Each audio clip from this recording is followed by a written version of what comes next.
The autumn wind swept across the old brick buildings of St. Edmund's Secondary School in London. Leaves crunched beneath the shoes of students rushing to their morning classes. Among the crowd walked a boy who seemed almost invisible. His name was Oliver Hughes. His uniform was neat, his dark hair slightly unkempt, and his eyes carried a quiet weight. Oliver had just moved from another part of the city, yet nothing in his appearance suggested excitement for a fresh beginning. Instead, he kept his head low, clutching a worn satchel against his chest. The corridors of St. Edmund's echoed with laughter, chatter, and the occasional call from one student to another. But for Oliver, the noise felt distant, as though he were separated from the rest of the world by a pane of glass. It did not take long before he attracted the attention of a certain group, the theater kids. They were known across the school for their confidence, their expressive voices, and their flair for dramatics. Among them was Amelia, sharp-tongued and quick to mock, along with James, tall, loud, and always ready with a smirk. When Oliver passed by their corner in the common hall, Amelia's eyes narrowed. "Look at the new boy," she whispered just loud enough for him to hear. "Do you think he even knows what a stage is?" James chuckled. "He looks more like someone who sweeps the stage than someone who performs on it." The laughter that followed stung Oliver's ears, but he said nothing. He simply tightened his grip on the strap of his satchel and walked on.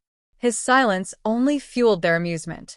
To them, he was just another timid boy, easy to dismiss, easy to ridicule. Yet behind Oliver's quiet exterior, there was something no one at St. Edmund's could have guessed.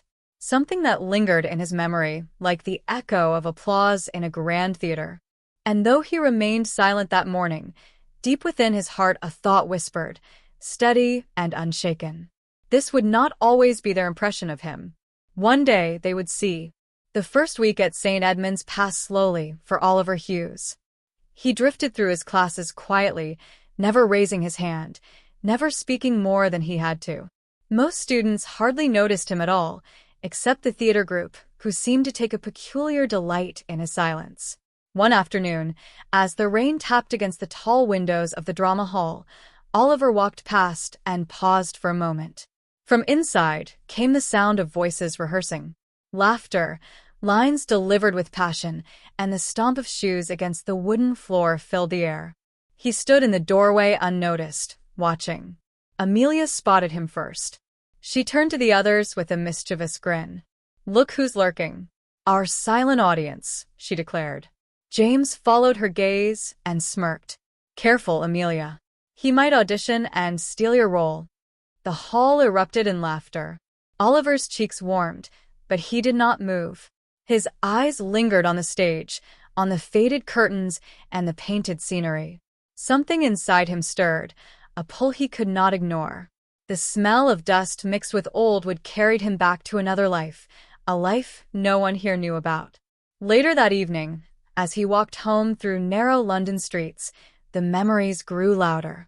The velvet seats of a grand theater, the glow of stage lights, the swell of music, the thunder of applause. He remembered the nights when his name had been whispered with admiration backstage, when the world seemed to open for him in a blaze of brilliance. But those days were gone. He had left them behind for reasons he carried like a shadow, unspoken, heavy, and constant. Back in his small room, he opened a drawer and pulled out a folded program from the West End. The cover bore the title of a show that once defined him. His name was printed there, clear and undeniable. He traced it with his finger, then shut the drawer quickly, as though afraid the secret might escape. At school, rumors began to circle. Some said Oliver spent his evenings working in a shop. Others whispered that he had been expelled from his old school for failing grades. No one guessed the truth. No one imagined that the boy who spoke so little had once commanded the attention of hundreds. And as the theater group prepared for their next production, Oliver listened from the sidelines, the whispers of his past mingling with the present. A question flickered in his mind, faint but persistent. How long could he remain unseen? By the second week, the announcement appeared on the notice board outside the drama hall. In bold letters it read, "Auditions for the winter production." Beneath the heading were the roles, rehearsal dates, and the promise of a final performance in front of parents, teachers, and fellow students. The theater group gathered around the notice board, as though it were sacred. Amelia's eyes sparkled with determination. "The lead is mine," she said with a triumphant smile. James folded his arms. "We will see. I am not about to play second to you." Their voices carried through the corridor, drawing curious glances from passing students. Oliver stood a few steps away, quietly reading the details. His heart beat faster with every word. He had not stood on a stage for months, yet the thought of it filled him with a strange ache, a mixture of longing and fear. "Don't tell me you are thinking of auditioning," Amelia sneered when she noticed him staring.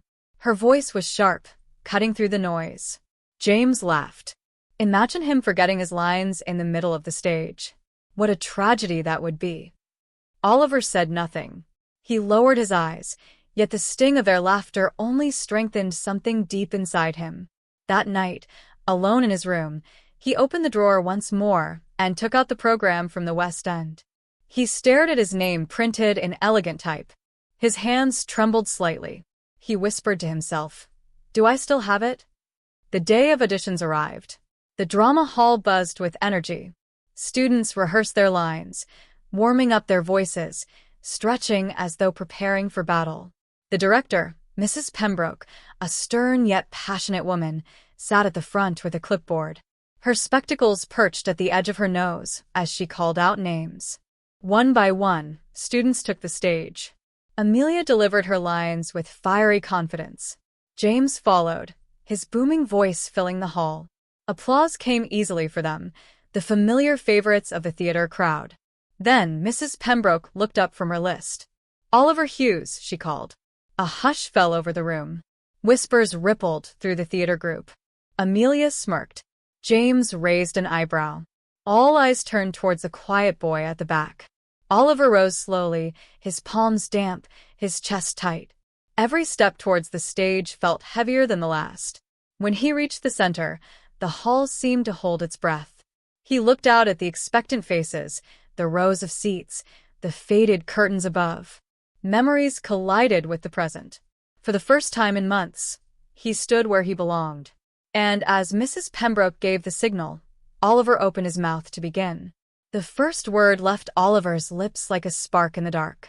His voice, soft at first, carried a clarity that silenced even the loudest whispers. The room grew still, the sound echoing off the old walls of the drama hall. As he spoke his lines, the hesitation melted away. His posture straightened, his gestures flowed with ease, and his voice gained strength. Each word landed with precision, each pause held weight, as though he were weaving a spell over the audience. Mrs. Pembroke's pen, which had been poised casually above the clipboard, now hovered motionless. Her eyes widened behind her spectacles. Amelia shifted in her seat, her confident smile faltering. James leaned forward, frowning in disbelief. Oliver continued, his expression alive with emotion. He did not simply recite lines. He inhabited them. The character became part of him, as natural as breathing. His voice rose and fell with rhythm, his movements commanding yet effortless. For a brief moment, Oliver forgot the classroom walls, the mocking laughter, and the weight of secrecy. He was no longer the quiet boy lost among strangers. He was once again the actor he had been, the boy who once stood beneath the golden lights of the West End, basking in the roar of applause. When the final line left his lips, the silence that followed was deafening. The theater group stared, unable to find words. Even Amelia's sharp tongue failed her. Mrs. Pembroke set down her pen slowly, her gaze fixed on him. "Thank you, Oliver," she said, her voice measured yet tinged with curiosity.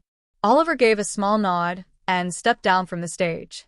As he returned to his seat at the back, whispers erupted. "Where did that come from? Did you see him? I never thought." Amelia crossed her arms, her jaw tight. James muttered under his breath, "That was unexpected." But Oliver heard none of it. His heart pounded with an energy he had not felt for months. Beneath the nervous tremor in his hands, there was something else, something stronger. A spark had been reignited, and it was not about to fade. The following days at St. Edmund's felt different. Oliver's audition had left an impression that none could deny. Whispers followed him through the corridors, not of ridicule this time, but of astonishment. He was incredible. Where did he learn to act like that? I swear he sounded like a professional. Yet admiration was laced with curiosity. Students who had ignored him before now glanced his way, wondering who he really was. The theater group, once so confident in their superiority, were unsettled. Amelia's pride had been wounded, and James, though less vocal, simmered with silent envy. Oliver kept his head low, pretending not to hear the speculation. But inside, a storm was brewing. His performance had awakened memories he had fought to bury. At night, when the city outside his window hummed with distant traffic, he lay awake recalling the brilliance and the cost of his time on the West End. He remembered the dazzling lights, the velvet curtains, the faces in the audience glowing under chandeliers. He remembered the exhilaration of applause, the standing ovations, the feeling of belonging to something greater than himself. But he also remembered the exhaustion, the endless rehearsals, the constant pressure to be perfect. And he remembered why it had all ended. One evening, as he walked home, he passed a small theater tucked between two narrow streets. Its posters, lit by dim bulbs, advertised the very show he had once starred in. He froze, staring at the familiar title. His chest tightened. Through the glass doors, he could see the glow of the lobby, the silhouettes of actors milling about. A surge of longing swept through him, sharp and overwhelming. He turned away quickly, his footsteps echoing on the wet pavement. Back in his room, he sat at his desk and opened the drawer once more. The folded program seemed heavier in his hands now. He traced his name again, whispering it under his breath. Then he shoved it back into the drawer and slammed it shut. At school, Mrs. Pembroke began finalizing the casting list. The air was tense with anticipation. Students rehearsed tirelessly, eager to prove themselves. Amelia practiced late into the evening, her determination fueled by resentment. James grew louder, more aggressive in his delivery, desperate to reclaim attention. Oliver, meanwhile, stayed quiet. He rehearsed only when asked, giving nothing away. But his silence did not hide the truth. His presence on the stage lingered in everyone's minds, haunting them like the echo of a song that could not be forgotten. The morning the casting list was pinned to the notice board, a crowd gathered before the ink had even dried. Excited voices filled the corridor, echoing against the high ceilings of St. Edmund's. The names on the paper would decide who would lead the winter production, who would shine beneath the lights, and who would be left in the shadows. Amelia pushed her way to the front, her chin lifted, already smiling as though her victory were certain. James stood just behind her, tall enough to see over the heads of others. Oliver approached slowly, his satchel hanging from one shoulder, his face unreadable. A hush fell as Amelia read the list aloud. Lead role, Oliver Hughes. The words rang through the corridor like a bell. For a moment no one spoke. Then came the murmur of disbelief, the gasps, the hurried whispers. Amelia's smile froze, her face flushing crimson. James clenched his jaw, his fists tightening at his sides. Oliver's eyes skimmed the paper. His name was there, clear and inescapable. His stomach twisted. He had expected recognition, perhaps, but not this. The lead role was more than a position. It was a spotlight, one he had deliberately stepped away from months ago. Mrs. Pembroke appeared behind the crowd, her gaze firm. The decision is final, she said. Talent cannot be ignored. Rehearsals begin this afternoon. Amelia spun around, her voice sharp. This is ridiculous. He is new. He has no experience here. How could you possibly choose him over us? Mrs. Pembroke's expression did not waver. Because, Amelia, on that stage he was extraordinary. You cannot deny it. The group parted as Oliver stepped back, the eyes of his classmates following him like a tide. Whispers chased him down the corridor, questions he refused to answer. That afternoon, rehearsals began in earnest. The theater hall became a battlefield of ambition. Amelia threw herself into her lines with ferocity, determined to outshine Oliver in any way she could. James projected his voice louder than ever, though his frustration bled into every movement. Oliver took his place quietly. When he spoke, the room hushed without command. His delivery carried weight, subtle yet powerful, and even those who wished to hate him could not deny the truth. He belonged on that stage. Still, as the evening shadows lengthened across the hall, Oliver felt unease stirring within him. The spotlight he had regained came with a cost. Secrets had a way of rising to the surface, and he knew his own would not remain hidden for long. The weeks that followed were consumed by rehearsals. Every afternoon the drama hall filled with the echoes of voices, the shuffle of footsteps, the scrape of chairs across the wooden floor. Costumes began to arrive, lines were memorized, and the production slowly took shape. On the surface, Oliver seemed calm. He delivered his lines with grace, he moved across the stage with ease, and he carried the lead role as though it had been written for him. To his peers, he was becoming untouchable. But beneath the surface, cracks were forming. The pressure mounted with every rehearsal. Amelia's glares cut across the room like knives. James muttered insults under his breath, his resentment growing darker by the day. Even the younger members of the cast, once in awe of Oliver, began to question how a boy who had arrived only weeks ago could so effortlessly outshine them all. One evening, as the rehearsal ended and the others drifted away, Amelia lingered in the shadows of the backstage curtains. Her voice dripped with contempt. "Who are you really, Oliver Hughes? No one just walks into St. Edmund's and takes the lead. You are hiding something." Oliver froze, his throat tightening. He offered no reply, only a curt shake of his head before walking past her. But Amelia's suspicion only deepened. Later that night, Oliver stood by his bedroom window, staring out at the rain-slick streets of London. His reflection stared back at him in the glass, pale and weary. He thought of the West End once more, the dazzling lights, the suffocating expectations, the reason he had left. The truth weighed heavy on him, yet he could not bring himself to share it. At school, the rumors began to spread again. Some said he had been trained by a famous actor. Others claimed his family had connections to the theater world. The more Oliver stayed silent, the more the whispers grew. Mrs. Pembroke, though pleased with his performance, watched him closely. She saw the flicker of doubt in his eyes, the way his hands trembled ever so slightly when the hall grew too quiet. She knew talent when she saw it, but she also knew when a mask was about to crack. And as the date of the performance crept closer, Oliver realized he was not just preparing for a role on stage. He was preparing for the moment when his past, no matter how tightly guarded, would finally break through the walls he had built.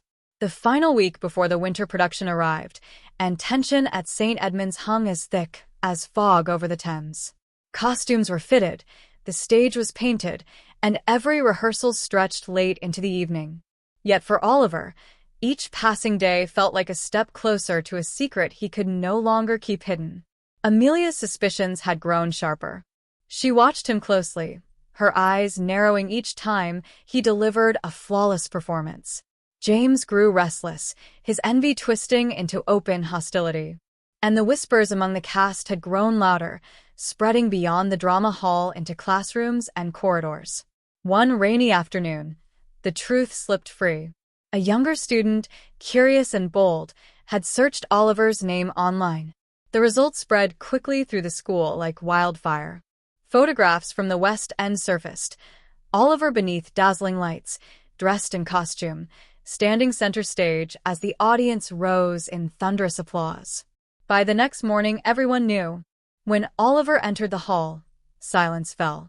All eyes turned to him, some wide with admiration, others narrowed with resentment. Amelia stepped forward, her voice sharp with triumph. "So it is true. You're not just some quiet boy. You were on the West End." Oliver froze, his chest tightening. Dozens of eyes bore into him, waiting, demanding an explanation.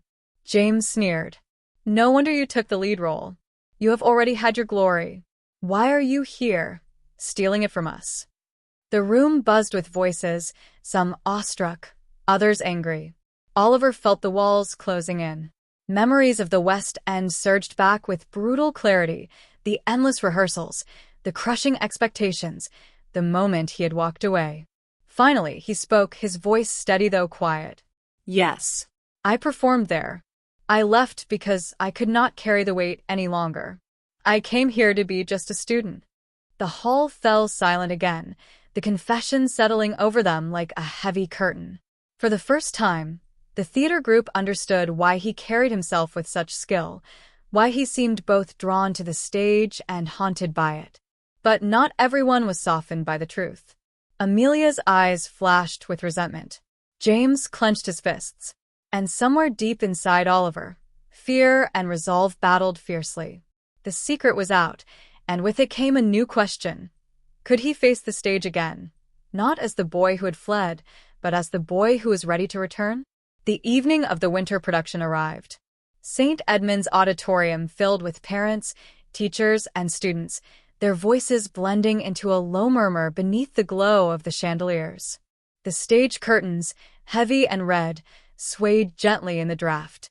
Backstage, the cast prepared nervously, their faces painted with anticipation and dread. Oliver stood apart from the others, his costume pressed neatly, his script already memorized to the last word. Yet his hands trembled as he tied his laces. The revelation of his past had changed everything. He was no longer just Oliver Hughes, the quiet boy. To the audience, he was now the boy from the West End, the one they expected brilliance from.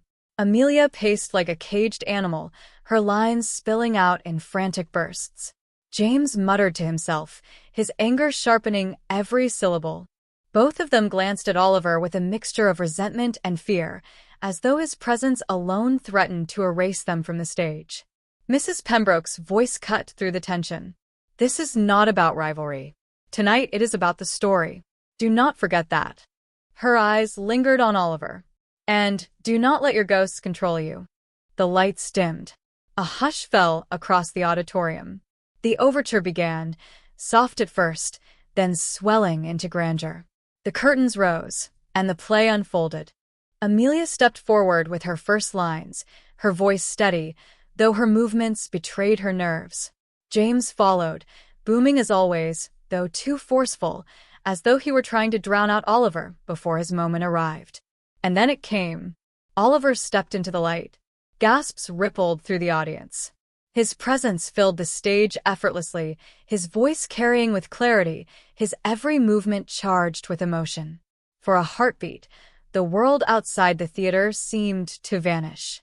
There was only Oliver, the character, and the story unfolding through him. Yet beneath the applause, beneath the wonder in the audience's eyes, Oliver felt the shadow of his past tightening around him. Every cheer reminded him of the nights he had abandoned, every gaze demanded perfection. The play continued, scene after scene, the tension building towards its climax. Backstage, Amelia whispered through gritted teeth, "He will not outshine me. Not tonight." James glared, his jealousy burning brighter with every cheer Oliver received. And as the second act approached, Oliver realized the night would not only decide the success of the play. It would decide whether he could reclaim the stage as his own, or whether his past would crush him once and for all. The second act began with the weight of silence pressing down on the theater. Every seat was filled, every pair of eyes fixed on the stage.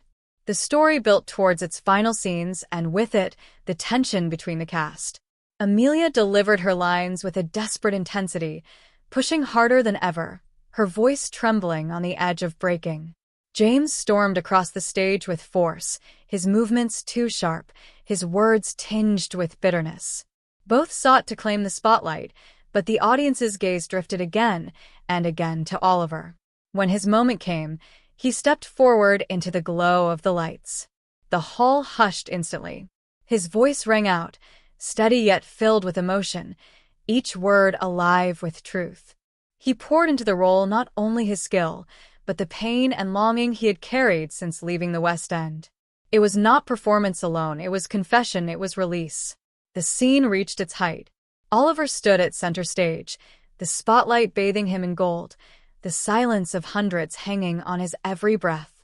He delivered the final lines with a raw honesty that silenced even Amelia and James.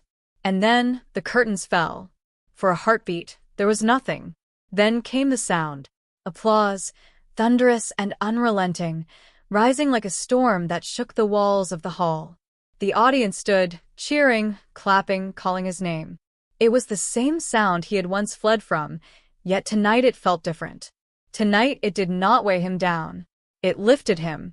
Backstage, Amelia stared, her face pale, her envy shattered by awe she could not deny. James sat with his head lowered, the fight drained from him. Mrs. Pembroke, watching from the wings, allowed herself the faintest of smiles. Oliver stood motionless for a moment, his chest heaving, his eyes bright. The applause washed over him, and for the first time in months, he did not fear it. He embraced it. The boy who had been mocked, doubted, and dismissed had revealed his truth. Not simply that he had once stood on the grand stages of London, but that he still belonged there, stronger than before. In that moment, Oliver Hughes found his hidden stage, not in the past he had left behind, but in the present he now claimed as his own.